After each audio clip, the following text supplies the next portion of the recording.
This HSBC story has been just driving me nuts. Me too.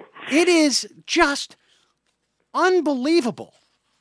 Well, I mean, when you start getting people to question sort of I guess the only positive is that you just pointed out about Chuck Hagel. Not enough people pay attention because, frankly, if everybody paid attention and saw this, I think there'd be armed revolution tomorrow. We have a major bank in this country which has been involved in all sorts of. This is not their first. They have basically been found guilty. Well, they haven't gone to trial, of course. Well, they'll never be found guilty because they're too big to jail. Right.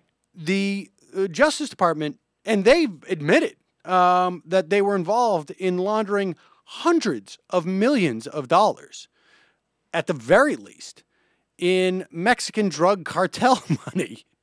And Al-Qaeda money. They've been involved in laundering Al-Qaeda money. They've been involved in laundering money to Iran. Russian mobsters. Really, you have to try hard to find an evil group that exists in this world they haven't laundered money for. Now, you have to look far and wide. They settled with HSBC for $1.9 billion, which is basically the functional equivalent of, I've got a check and I don't have a bank account, so I'm going to a check cashing store and I'm gonna get my money, but I'm gonna have to pay a fee. This is basically it. They're charged a slightly, they have a little bit less of a profit margin on that money laundering that they did, and they walk away scot-free. And what I want to know is, okay, you literally have the Justice Department. You literally have the Justice Department saying, in deciding not to prosecute now, Lanny Brewer, who I think is another one of those guys who was brought over from Covington and some white shoe law firm in Washington, D.C., with Holder, saying the Justice Department considered the collateral consequences, including the possible effects on the worldwide financial system, if HSBC's ability to operate was ruined by criminal conviction. If you prosecute one of the largest banks in the world, you do risk that people will lose jobs.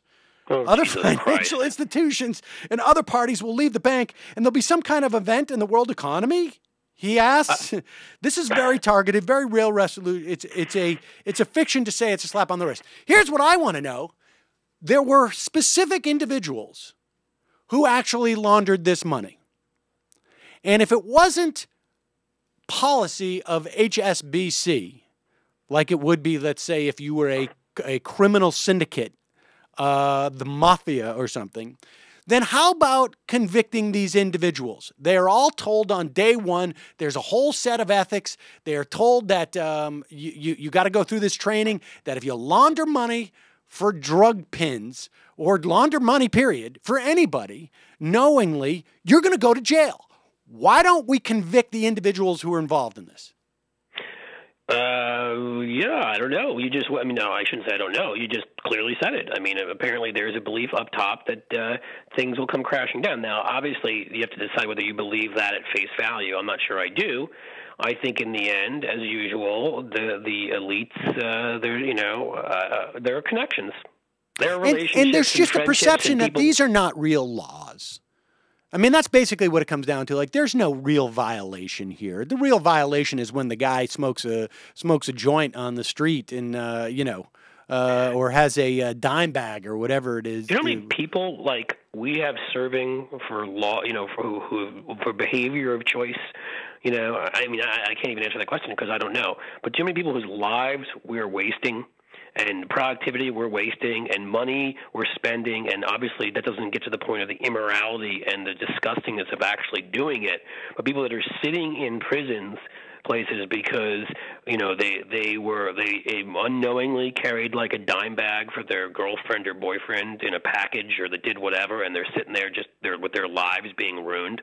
Not to mention people that knowingly sold a small amount of pot or smoked it, or let's get more serious than that, snorted some cocaine or sold it or whatever, and they're sitting there basically with their lives destroyed for not doing anything any worse, by the way, than Barack Obama, Bill Clinton, George W. Bush, and frankly most of our recent leaders of the last 20 years, and probably many before that never admitted it, did.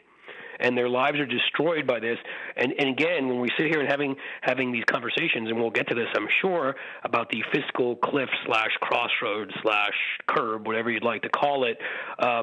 This is actually one way that we waste enormous amounts of money in lost productivity and increased criminal activity and housing people and just bogging down our criminal justice system and health care costs from all the things of rape and things that go on in prison and just go on and on and on and on.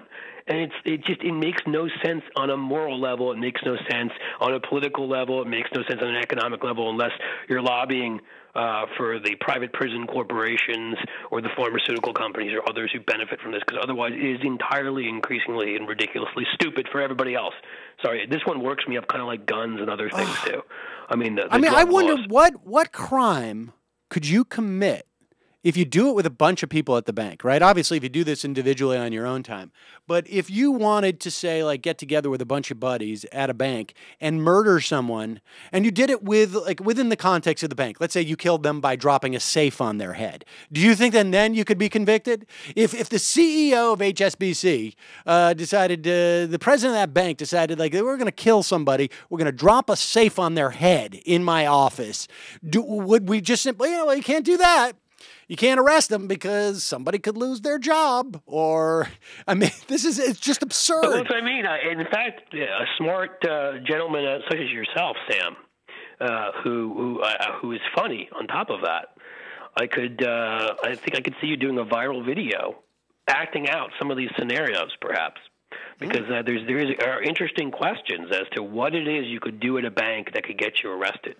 Folks, this is why Libertas LLC, so the marketing ideas just pour out of you. See what I'm saying, folks? This is the kind of PR and marketing advice you get when you... Yep, I'm pimping myself out, boys and girls. There you go. At Cliff Schechter, ladies and gentlemen. At Cliff Schechter. All right, well, let's go. I literally am apoplectic about Sam, this. And it's angering, and I've sat here and I've mostly joked about it because it's so ridiculous, but then talked about the ridiculousness of the fact that we lock up individuals, whatever. But again, it's so important again that if more, and it may be our only saving grace, ironically, in this situation, and a lot of people don't know that this is going on.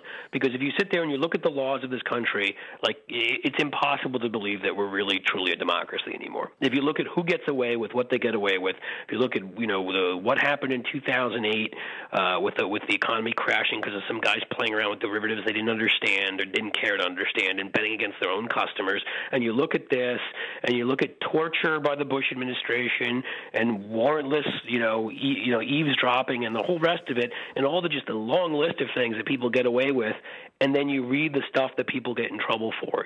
It's just. I had a conversation today with a friend of mine who is a sort of a Republican type of business type of perspective, and I get that people resent the fact that, Congress, they don't have to be subject to Obamacare. Yes, okay, whatever.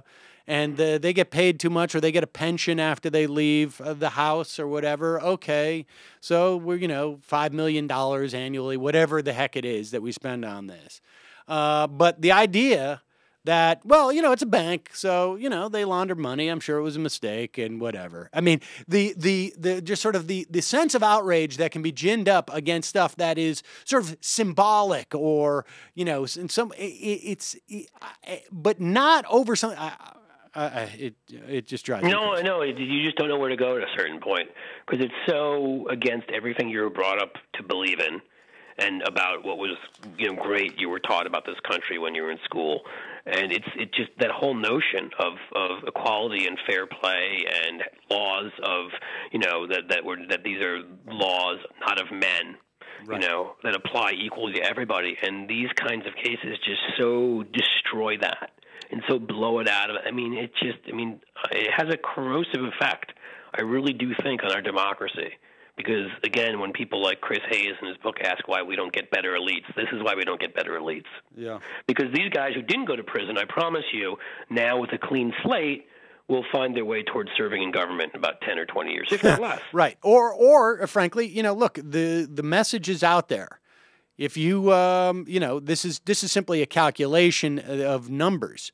In other words, if you can make more than you will lose on a potential fine, then this is a smart business move. It's no longer a question of almost nothing, right? Yeah, like, I don't have the number in front of me, but compared to what they made, you frog march like somebody out of there, it's going to change that calculation.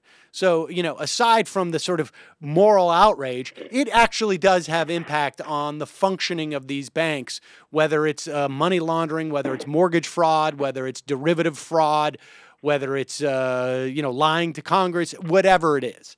Well, look, I mean, the clearest example that I can come up with, I can think of off the top of my head, is all of those guys who we know engaged in crimes against our Constitution, to be honest, in the Iran-Contra scandal. Right. They all came back and served. I mean, a lot of them did. Elliot Abrams and the rest of them, they came back and they served under Bush. Yeah. Because Cheney. they'd never been convicted. In the end, they either had their convictions overturned or they didn't do court, they didn't do jail time, and therefore they were completely had a clean slate to come back. Oh yes, and well, of course, we also see this with the you could talk about moral hazard from a legal standpoint and also from a bailout standpoint. We've gone over this ad nauseum.